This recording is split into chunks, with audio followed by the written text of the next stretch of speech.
सभी सुनने वालों का इस चर्चा में स्वागत है। आज हम एक बहुत ही जानी पहचानी लेकिन दिल को छू लेने वाली कहानी की परतों को खोलने जा रहे हैं। ये कहानी है दोस्ती के टूटने की, वो भी बचपन की दोस्ती। हमारे सामने है आर.के. नारायण की मशहूर किताब स्वामी एंड फ्रेंड्स का वो हिस्सा जो मालगुडी की धूप भरी दोपहरों से निकलकर दोस्ती, अहंकार और बिछड़ने के दर्द की बात करता है। हम बात करेंगे स्वामी, राजम और मणि की, जिनकी तिकड़ी एक समय में मालगुडी की गलियों में गूंजती थी, पर फिर खामोशी छा गई। हाँ, और ये कहानी सिर्फ किरदारों की नहीं है, ये उन भावनाओं की है जिनसे हम सब कभी न कभी गुजरते हैं। बचपन की दोस्ती वो रेशम के धागे जैसी होती है, खूबसूरत पर नाजुक भी। ये अंश दिखाता है कि कैसे छोटी सी दिखने वाली गलतफहमी एक अटूट लगने वाले बंधन को तोड़ सकती है और कैसे कहे अनकहे शब्द एक लंबी टीस छोड़ जाते हैं। हम इसी भावनात्मक सफर को समझने की कोशिश करेंगे। बिल्कुल। तो चलिए मालगुडी की उन गलियों में वापस चलते हैं, स्वामी के मन की उथल पुथल को महसूस करते हैं और देखते हैं कि ये कहानी दोस्ती की जटिलताओं और यादों की ताकत के बारे में हमें क्या सिखाती है। कहानी की शुरुआत ही एक बदले हुए माहौल से होती है ना। वो मालगुडी जो कभी स्वामी के लिए खेल का मैदान था, अब वैसा नहीं रहा। जहां पहले वो राजम और मणि के साथ मार्केट रोड पर भागा करता था, अब कहानी बताती है कि वो अकेला धूल में पैर घसीटता हुआ चलता है। ये सिर्फ एक जगह का बदलना नहीं, ये तो एक पूरे दौर का बदलना लगता है। आपने बहुत सही पकड़ा। नारायण अक्सर माहौल का इस्तेमाल किरदारों के अंदरूनी बदलाव को दिखाने के लिए करते हैं। स्वामी का धीरे चलना, उसका अकेलापन, ये सब सिर्फ बाहरी नहीं है, ये उस खालीपन को दिखाता है जो उसके दोस्तों, खासकर राजम के दूर जाने से पैदा हुआ है। जैसे दोस्ती की रोशनी बुझ गई हो और सब कुछ धुंधला पड़ गया हो। मालगुडी वही है, पर स्वामी की नजरों में उसका रंग फीका पड़ गया है। हाँ, और उनकी दोस्ती की जान था उनका cricket club, MCC, Malgudi cricket club. कहानी में उसे उनका गौरव और आनंद कहा गया है। ये सिर्फ खेल नहीं था, ये उनकी पहचान थी, उनका साझा सपना था। लेकिन फिर एक गलतफहमी और जैसे ताश का महल ढह गया। और दिलचस्प बात यह है कि अक्सर बड़ी इमारतें एक छोटी सी दरार से ही गिरती हैं।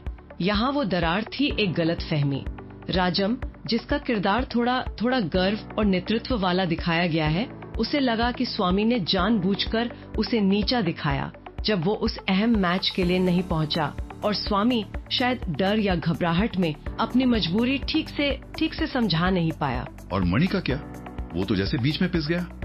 कहानी में उसका जिक्र है कि वो बस देखता रहा, कुछ कर नहीं पाया। कैसे उनकी हंसी और मजाक धीरे धीरे चुप्पी में बदल गए। ये दिखाता है कि दरार सिर्फ दो लोगों के बीच नहीं पड़ती, पूरे समूह पर उसका असर होता है। बिल्कुल। यहाँ हम देखते हैं कि किशोरावस्था में अहंकार और संवाद की कमी कैसे विनाशकारी हो सकती है। राजम का गुस्सा शायद उसके अपने नेतृत्व के एहसास से जुड़ा था, और स्वामी का न समझा पाना उसके अपने डर और शायद हेडमास्टर के खौफ से। अगर उस वक्त थोड़ी सी बात हो जाती या कोई एक झुक जाता तो शायद कहानी कुछ और होती, पर ऐसा हुआ नहीं। फिर आता है वो निर्णायक दिन जिसने सब कुछ बदल दिया। कहानी बताती है कि स्वामी के हेडमास्टर ने उसे कक्षा के बीच में बुलाया। उसकी उपस्थिति कम थी और चेतावनी मिली, एक और छुट्टी, मतलब स्कूल से बाहर। ओह, ये स्वामी के लिए कितनी बड़ी मुसीबत थी। हाँ, जाहिर है। और उसी दिन वो जरूरी मैच था। स्वामी स्कूल में फंसा था। कहानी उसके मन की हालत का बड़ा सजीव चित्रण करती है। दिल जोरों से धड़क रहा है। वो सोच रहा है राजम गुस्से में कैसा दिख रहा होगा, मैदान पर भीड़ चिल्ला रही होगी, बल्ले से गेंद टकराने की आवाज आ रही होगी, और वो यहाँ कैद है। उसे लग रहा होगा जैसे उसकी दुनिया ही हाथ से निकली जा रही है। ये वो क्लासिक दुविधा है जहाँ एक तरफ बड़ों की बनाई दुनिया के नियम है, स्कूल, अनुशासन, और दूसरी तरफ दोस्ती की अपनी दुनिया की मांगे और वफादारी। स्वामी इन दो पार्टों के बीच फंस गया था। उसकी बेबसी सिर्फ स्कूल में फंसे होने की नहीं थी, बल्कि ये जानते हुए भी कि वो अपनी दोस्ती को खतरे में डाल रहा है, कुछ न कर पाने की थी। और जब वो आखिरकार हांफता हुआ, पसीने में डूबा हुआ मैदान पर पहुंचता है, तब तक बहुत देर हो चुकी होती है। खेल खत्म, टीम हार चुकी थी। कहानी उस दृश्य को चित्रित करती है। राजम हाथ बांधे खड़ा है। उसकी आंखों में वो गर्मजोशी नहीं, बल्कि एक अजीब सी ठंडक और फासला है। ये बिना कुछ कहे ही बहुत कुछ कह देता है। हाँ, ये खामोशी अक्सर शब्दों से ज्यादा चुभती है। और फिर आते हैं राजम के वो शब्द, शांत लेकिन तलवार की धार जैसे। तुमने अपना वादा तोड़ा स्वामी, अब हम दोस्त नहीं रह सकते। ये सिर्फ पल भर का गुस्सा नहीं था, ये एक फैसला था। ये दिखाता है कि दोस्ती में भरोसे का धागा कितना अहम होता है। एक बार टूट जाए तो उसे जोड़ना बहुत मुश्किल होता है, खासकर उस उम्र में जो भावनाएं बहुत तीव्र होती हैं। बिल्कुल। इसके बाद तो जैसे सब कुछ बिखरता ही चला गया। स्वामी ने कोशिश की, माफी मांगना चाहा, लेकिन राजम वो टस से मस नहीं हुआ। और फिर वो खबर आई कि राजम के पिता का तबादला हो गया है और वो हमेशा के लिए मालगुड़ी छोड़कर जा रहा है। ओह, ये तो स्वामी के लिए शायद सबसे बड़ा झटका रहा होगा। बिल्कुल। और इसी हताशा में स्वामी वो आखिरी कोशिश करता है। कहानी बताती है कि वो भागकर एक भूरे कागज में लिपटी किताब लाता है, एंडरसन की फेरी टेल्स जो राजम को पसंद थी, और स्टेशन की तरफ दौड़ पड़ता है। ये एक बच्चे की मासूमियत भरी कोशिश थी। शायद उसे लगा कि ये किताब जादू की तरह सब ठीक कर देगी, जैसे परियों की कहानियों में होता है। ये उसकी उम्मीद का, दोस्ती को बचाने की आखिरी छटपटाहट का प्रतीक था। स्टेशन का वो दृश्य वाकई बुलाया नहीं भूलता। कहानी उसे इतने विस्तार से बताती है। ट्रेन की सीटी की आवाज, प्लेटफॉर्म पर भाप का धुआं, कांपता हुआ स्वामी। राजम ट्रेन में चढ़ता है। एक पल को दोनों की नजरें मिलती हैं। क्या उस एक पल में कोई गुंजाइश थी, कोई सवाल, कोई अफसोस? पता नहीं। लेकिन फिर ट्रेन चल पड़ती है। स्वामी चिल्लाता है, राजम। ट्रेन के साथ भागता है। वो किताब आगे बढ़ाता है, पर कहानी साफ कह दी है, राजम पीछे मुड़कर नहीं देखता। ट्रेन धीरे धीरे आंखों से ओझल हो जाती है और स्वामी वहीं प्लेटफॉर्म पर अकेला खड़ा रह जाता है। हाथ में वो धूल भरी किताब, आंखों में आंसू।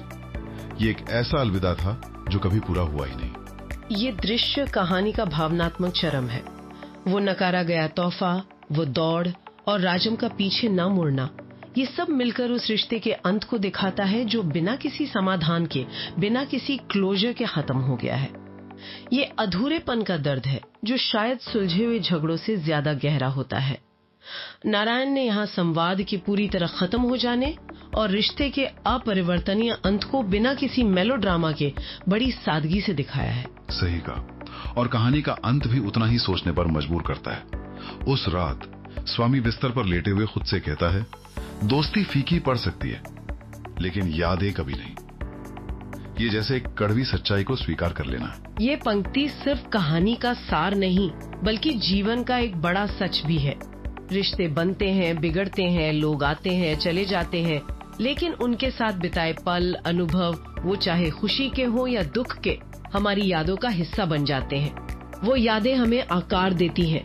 स्वामी की दोस्ती भले ही टूट गई, लेकिन राजम और मनी के साथ बिताए वो दिन, वो क्रिकेट मैच, वो हंसी, वो सब हमेशा उसके साथ रहेगा, एक मीठी कसक की तरह। मालगुड़ी रात के अंधेरे में सो जाता है, सड़कें शांत हो जाती हैं, लेकिन कहानी हमें यह एहसास दिलाती है कि हवा में कहीं न कहीं उन 3 लड़कों की हंसी अब भी बाकी है, जिन्होंने कभी साथ मिलकर सपने देखे थे।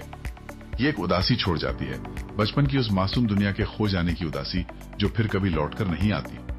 तो इस कहानी और हमारी इस चर्चा से हम क्या खास बातें निकाल सकते हैं?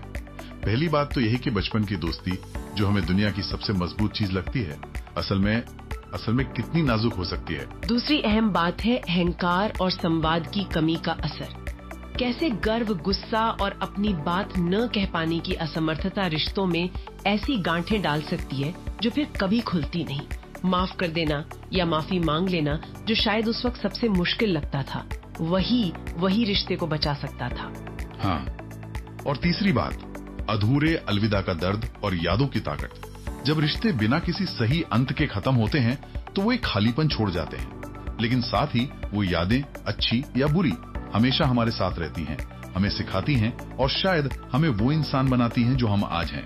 ये कहानी वाकई हमें सोचने पर मजबूर करती है और एक सवाल छोड़ जाती है, क्या बचपन की किसी टूटी हुई दोस्ती का जख्म कभी पूरी तरह भरता है?